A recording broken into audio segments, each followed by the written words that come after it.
Teysa Karlov versus Grenzo Dungeon Warden. That is not a superb hand, but it's not terrible either. Well, Vampiric Shooter. We could go Sol Ring into Solemn Simulacrum, maybe. Or Mana Crypt into Solemn. Yeah, we'll think about that. I think we're better off getting card draw with Vampiric Shooter. Because even if we get Solemn Simulacrum out really quickly, there's nothing else for us to do after that. So let's go for Bloodstained Mire. And we'll leave it there. Grenzo Dungeon Warden is a Rakdos and X/2/2 Goblin. When it enters with X plus counters on it. And then for 2 generic mana, put the bottom card of your library into your graveyard. If it's a creature card with power less than or equal to Grenzo's power, then you put it on the battlefield. And there's our opponent's turn 1 Sol Ring. So it's likely we're going to see Grenzo on turn 2. Now the question is, do we want to... I think we're just going to go for Scrubland into a Sol Ring of our own. And then we'll just have to hope that we get into some decent card draw throughout the course of the game. Because if our opponent's going to run away with the game, actually, we can go Mana Crypt and try and get ahead of our opponent a little bit. This way we get to go Mana Crypt into Solemn and get ourselves into a swamp. And the more basics we get out, the better, because we don't know if our opponent's running Blood Moon or not. And that leads us on to Teysa next turn, most likely. A 4-mana Orzhov Commander, the Necromonicon, 2/4. And creature tokens have Vigilance and Lifelink. If a creature dying causes a triggered ability of a permanent you control to trigger, then it triggers twice instead. So if Solemn Simulacrum dies, for example, we'll draw 2 cards instead of 1 if Teysa's on the field. Yep, and there's the Grenzo. And they got down a Hell's Caretaker as well.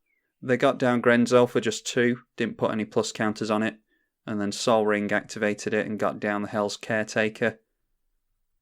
So that is going to be very good for our opponent once they get their graveyard filled up. Now we can ramp a little bit. We'll go in for Westvale Abbey and the Orzhov Signet. And then even if we don't draw into any extra cards that we care about, at least we can activate Westvale Abbey. And we might be online for Ashen Rider next turn, actually. That is 8 mana. We will hold back the Solemn, because I don't think they're going to swing into it. Yeah, we have 3, 4, 5, 6, 7. Yeah, we have 8 mana next turn, so Ashen Rider can come down if we want it to. A Thought Picker Witch for our opponent. That's 1 and sack a creature. Look at the top 2 cards of an opponent's library and exile one of them. And Hell's Caretaker is tap and sack a creature. Return a target creature from your graveyard to the battlefield. You can only do this during your upkeep. Our opponent's getting some really good triggers off of this. They have played out and sacrificed Ashen Skin Zubera. When this dies, a target opponent discards a card for each Zubera that died this turn. Yeah, that feels pretty bad. We're going to have to go for the plains and hope we get into a land here. Chances are, if they see a land on top of our library, they might put it back on top.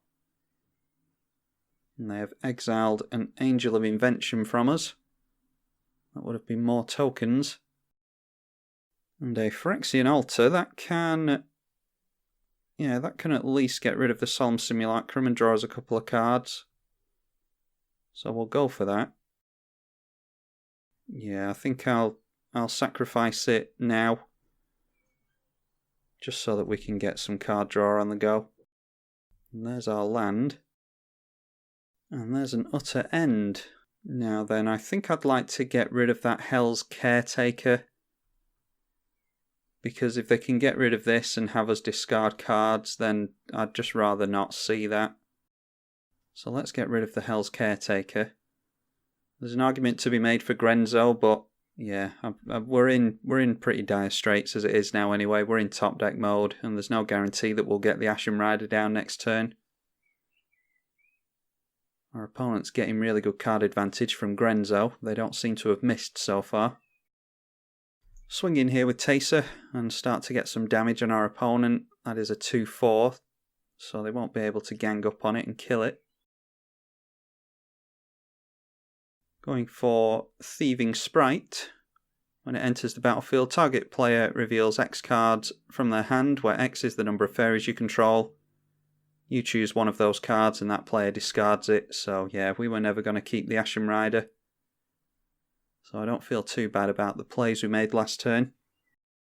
And then Thought Picker Witch is going to exile Enlightened Tutor from us. That wouldn't have been a terrible card to draw into, actually. Yeah, just putting a land on top for us, very kindly. We're on the Westvale Abbey plan. It's not the first time we've been in this situation. We'll hold Teysa back so that they're not swinging in at us like that. And we might as well activate this now because it's not like we have to bluff anything else being up.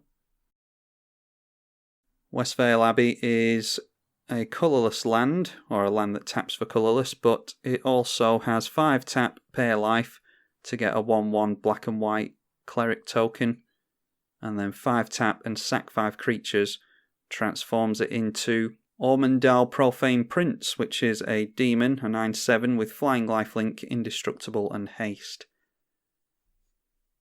And our opponent kills the Phyrexian Altar with the Manic Vandal, and then gets down a Bajuka Bog to exile our graveyard. We just need to get a really good top deck going here. And then the Thought Picker Witch doing some more work, this time exiling Gilded Lotus from us. Don't particularly need more mana, so I'm not too worried about that. It's just whether or not our opponent has put a land on top again. Yep, they sure have. We'll just spit out another cleric and throw it over to our opponent again. Down comes Entomber Exarch. Return a creature from your graveyard to your hand. I imagine that's what they're doing. What did they return there? Yeah, the Thieving Sprite. So they really want to keep our hand empty. And in comes Liliana's Spectre. That's a 2/1 flyer. Has us discard a card when it enters. And then still Fate Sealing us.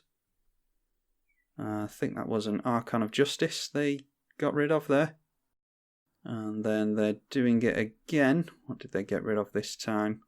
Swords to Plowshares this time, which I actually would have used on this thing. Lose to Mana Crypt yet again, and it's just another land on top. Another couple of turns and we'll be able to activate this thing. I don't know if we'll make it that far. Our opponent's got 3 cards in hand and they have a lot of value that they're getting out of Grenzo. Down comes Body Snatcher. Body Snatcher is, when it enters the battlefield, exile it unless you discard a creature card, and then when it dies, exile it and return a creature card from your graveyard to the battlefield. And they are grabbing back Liliana's Spectre. And each opponent discards a card when that comes in.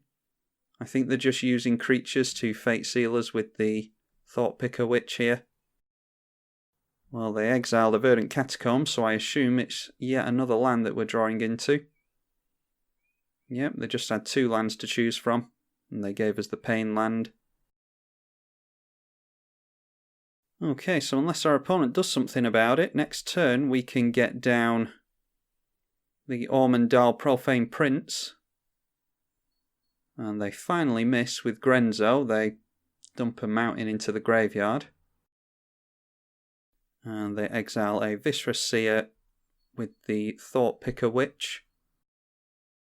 And down comes a Viscera Seer for our opponent from their graveyard. And they miss again with a Swamp, but get a Burglar Rat. And yeah, it's just lots of discard effects in this deck apparently. Our opponent doesn't have a flyer now, so we can start to gain some life now. We're going to have to kill Teysa to do it. But we have plenty of mana to recast her next turn, because something tells me we're not going to be doing a whole lot else next turn. We lose yet again, and a land is on top again from our opponent. Let's sack 5 creatures here. And we can actually afford to recast Teysa this turn, I think, can't we? Might as well do that now instead of next turn.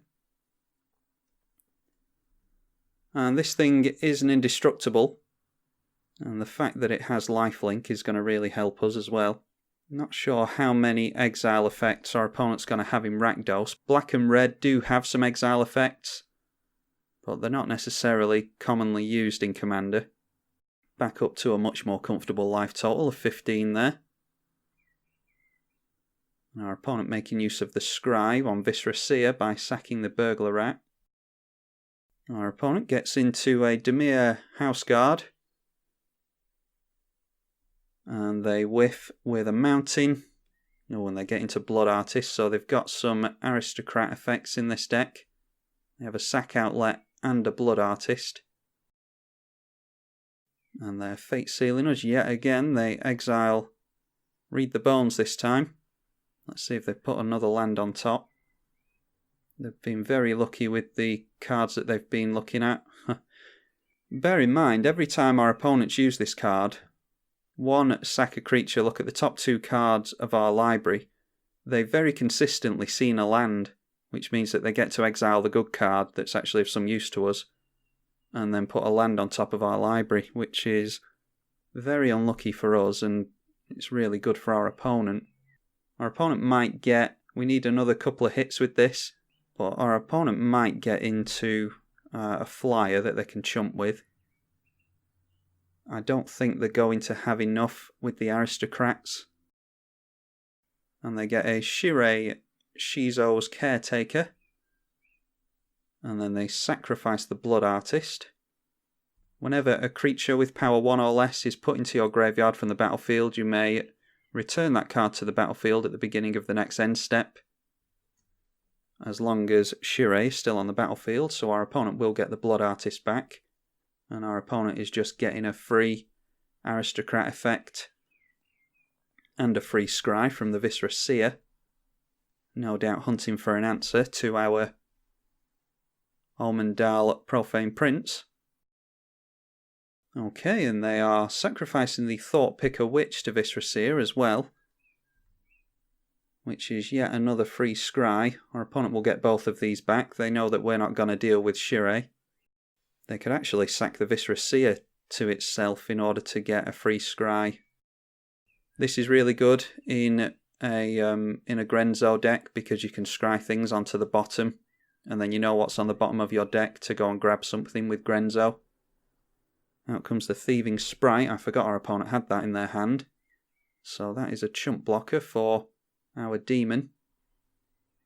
But we're still gaining life at least.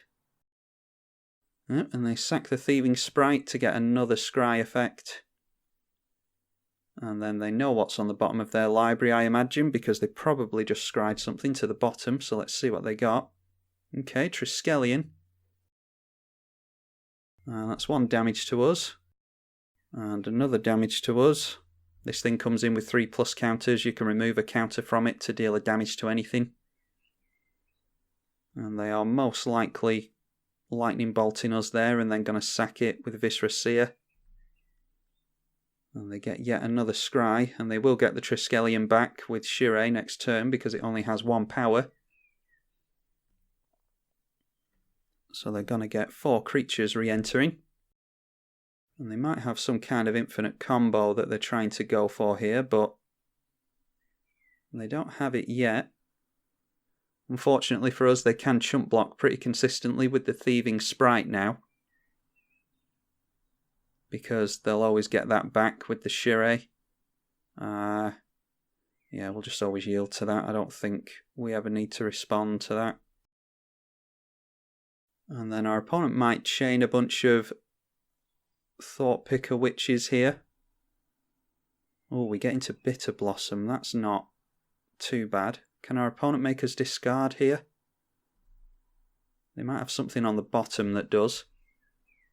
Ah, yeah, there we go. Our opponent obviously knew that was on the bottom. And they're going to make us discard that. Bitter Blossom would have been really good to stick around, actually. So that's a shame.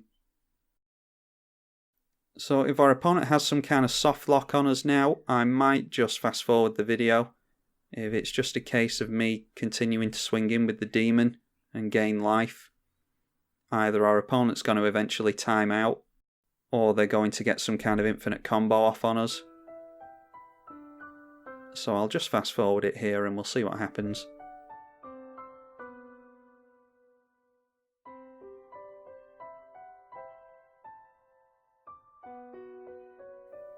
Okay, just going to interject here. It looks like our opponent is going to be able to get Aristocrat Blood Artist effects off on us to whittle us down because they have a free sack outlet in Viscera Seer, and they can obviously sacrifice with the Thought Picker Witch as well.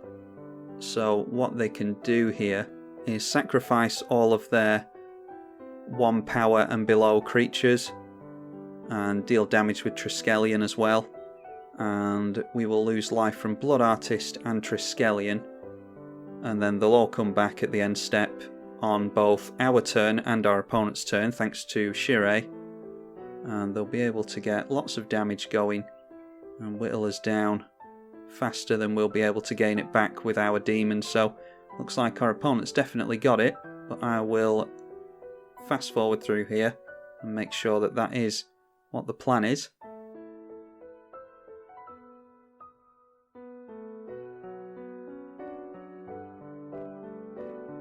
Okay, and yeah, it looks like our opponent's got us here. They'll just go wide either way. They can fix the top of our library and deal Aristocrat damage to us anyway. So I'm just going to let Grenzo hit us for 12 here, and we'll call it a day. A little bit of a solitaire game, but it does show off what our opponent's deck can do. That is one of the better Grenzo decks that I've seen. He didn't need to come down with any plus counters on him in this deck. You just need to play him for 2, having come down with 2 power, and then it looks like all the creatures have 2 and below power, so that when you hit them with Grenzo, they'll always come into play. And then there's all kinds of shenanigans that our opponent has built into the deck, obviously. So if any of you are looking at building a Grenzo deck, that seems to be a good tactic to go for. Not so good for Teysa Karlov this game, but I will be sure to get another recording on the go and show her off to you in another game. Hopefully you all enjoyed it either way. I'm tribalkai on the EDH channel. Thank you for watching.